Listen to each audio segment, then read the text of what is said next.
কালকে কী হয়েছে জানিস? কালকে আমি আমাকে আমি অফিস থেকে আমি কালকে গাড়ি নিয়ে যাইনি, তো স্কুটি নিয়ে যাওয়া হয়নি আমার কালকে।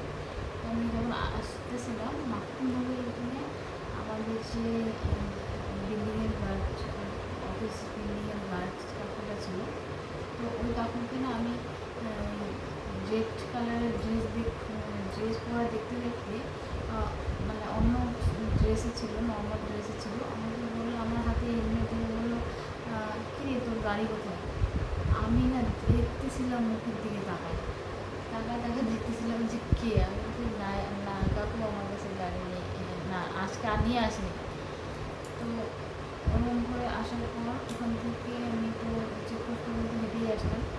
তারপরে কী হলো, চেকপোস্টে আমার ব্যাগ আমার পকেটে ছিল। আমি রিলায়েন্সে গেছিলাম কালকে, রিলায়েন্স থেকে কিছু 10 টাকা কি 15 টাকা পকেটে ছিল, ওটা দিয়ে চাম্পাশাড়ি চলে আসি।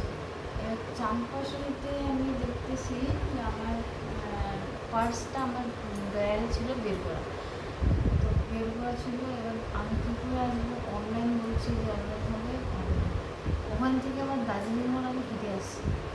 হেঁটে আসার পর ওখান থেকে হেঁটে আসার পর দার্জিলিং মোড়ে যে টোটোগুলোকে জিজ্ঞেস করতেছিলাম যে অনলাইন হবে বলছে হবে না। এবার আমাকে তাড়াতাড়ি বাড়িও আসতে হবে 8টার মধ্যে। 8টার মধ্যে কেন আসতে হবে ওটা বলছি না, ওটা কী বলে অন্য একটা কারণ। তো তারপর তাও আমি টোটোটাতে উঠলাম। উঠে আমি সবাইকে এক এক করে বললাম যে কারোর কাছে অনলাইন হবে, আমার কাছে ক্যাশ নেই, অনলাইন যেটা অনলাইন আমি ট্রান্সফার করবো, আমাকে ক্যাশ দিলে আমি তাহলে টোটোওয়ালাকে দেবো।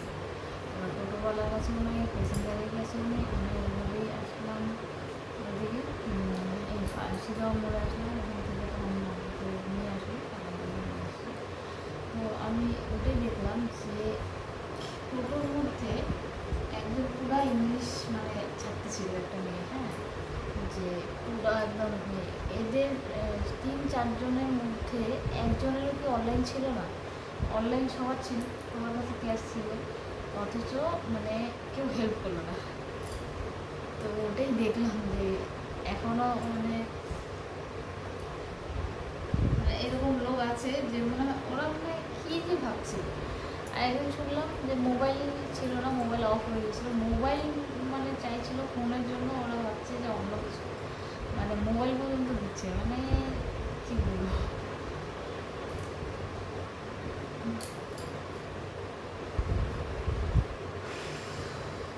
কালকের ঘটনাটা আমার তো মাইন্ডে অফ হয়ে গেছিলো।